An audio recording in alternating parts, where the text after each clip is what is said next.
আপনি বেশ অনেকদিন ধরেই ফেনীতে রয়েছেন, সেখানকার চিত্রগুলো আপনার কাছে একেবারেই ক্লিয়ার। একটু আজকের দিনের আপডেট।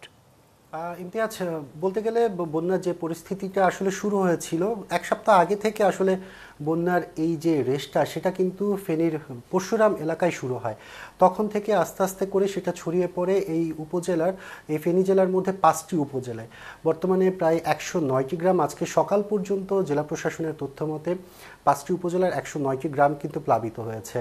আর যেহেতু আজকে সকাল থেকে কোনো ধরনের বৃষ্টি ছিল না, সে কারণে বলা যায় রোদও উঠেছে, অনেকটা জায়গায় পানি নামা শুরু করেছে।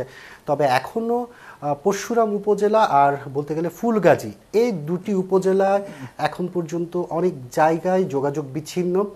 আজকে আমরা সকালবেলা যাওয়ার চেষ্টা করেছিলাম পরশুরাম এলাকায়, সেখানে গিয়ে আমরা যে চিত্রটা আসলে দেখেছি, যদি সেটা একটু বলি আপনাকে, প্রায় 2 ঘন্টা নৌকা চালিয়ে আমাদের যেতে হয়েছে। হেক্টরের পর হেক্টর যে ফসলি জমি, সেগুলো সব কিছুই কিন্তু এখনও পানিতে তলিয়ে আছে।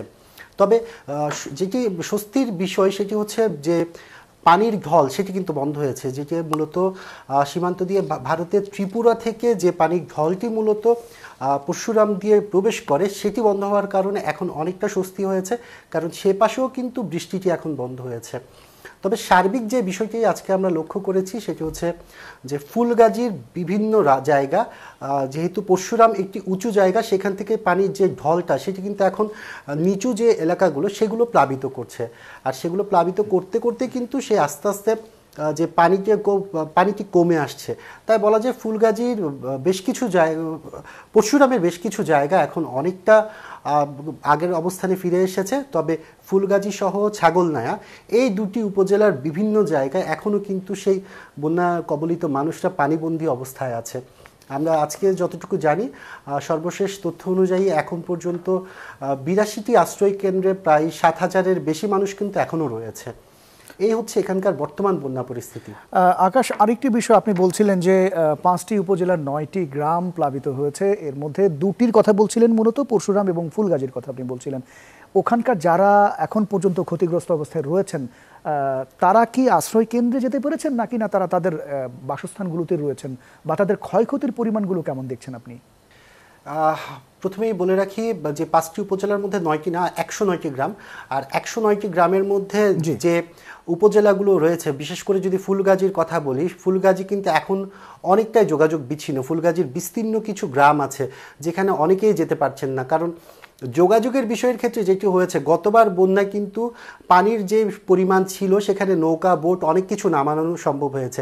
আর এবারের বন্যার ক্ষেত্রে যেটি হয়েছে, অনেক সড়কে আমরা দেখেছি কিছু কিছু সড়কে কোমর সমান পানি, আর কতটুকু সামনে গেলে 1 কিলোমিটার 2 কিলোমিটার সামনে গেলে দেখা যাচ্ছে সেখানে কোনো পানি নেই। সে কারণে আসলে নৌকাগুলো নামানো যাচ্ছে না। আর এই বিষয়ে কিন্তু যোগাযোগের বিষয়ে কিন্তু এখানে যারা স্থানীয় প্রশাসন আছে তাদেরকে খুবই চ্যালেঞ্জের মুখে পড়তে হয়েছে। বড় বড় যে গাড়িগুলো, সেগুলো দিয়ে আসলে যতটুকু সম্ভব ততটুকু পর্যন্ত গিয়েছে। অনেকে ত্রাণ নিয়ে আসতে দেখেছি আমরা, স্বেচ্ছাসেবী সংগঠনের যারা আছেন, ঢাকা সহ দেশের বিভিন্ন জায়গা থেকে আসার চেষ্টা করেছেন বেশ কিছু মানুষ, কিন্তু তারা কিন্তু নির্দিষ্ট যে জায়গাগুলো সেখানে কিন্তু পৌঁছতে পারেনি এবার। আর যারা আশ্রয় কেন্দ্রের যে বিষয়টি, আশ্রয় কেন্দ্রে যে আসলে সবাই আসছে তাও না, যারা একেবারেই নিরুপায় তারাই কিন্তু একমাত্র আশ্রয় কেন্দ্রে এসেছে। বাকিরা সর্বোচ্চ চেষ্টা করেছে নিজের বসত ভিটার মধ্যে যতটুকু থাকার জায়গা আছে সেখানে যেন থাকতে পারে। আর যারা 2তলা বাসা, পাকা ঘর, তারা কিন্তু চেষ্টা করেছে ছাদে অথবা তাদের 2য় তলায় অবস্থান নেওয়ার জন্য। গতবার যে বন্যা হয়েছিল, গতবারের বন্যা দেখেছি আমরা, ভয়াবহ একটা চিত্র গোটা দেশবাসী দেখেছে, গোটা বিশ্ব দেখেছে। এবার এবং গতবারের মধ্যে যেহেতু এখন বন্যা মাত্র শুরু হতে যাচ্ছে, কি পার্থক্য দেখতে পাচ্ছেন? না, গতবারের বন্যার যদি সাথে তুলনা করি, এবারের বন্যার অনেক পার্থক্য আছে। কারণ গতবারের বন্যা পুরো ফেনী জেলাটিকে আসলে প্লাবিত করে ফেলেছে, আর এমনভাবে প্লাবিত করেছে সেখানে আসলে কোনো কিছু ঠাঁই খুঁজে পাওয়া যায়নি।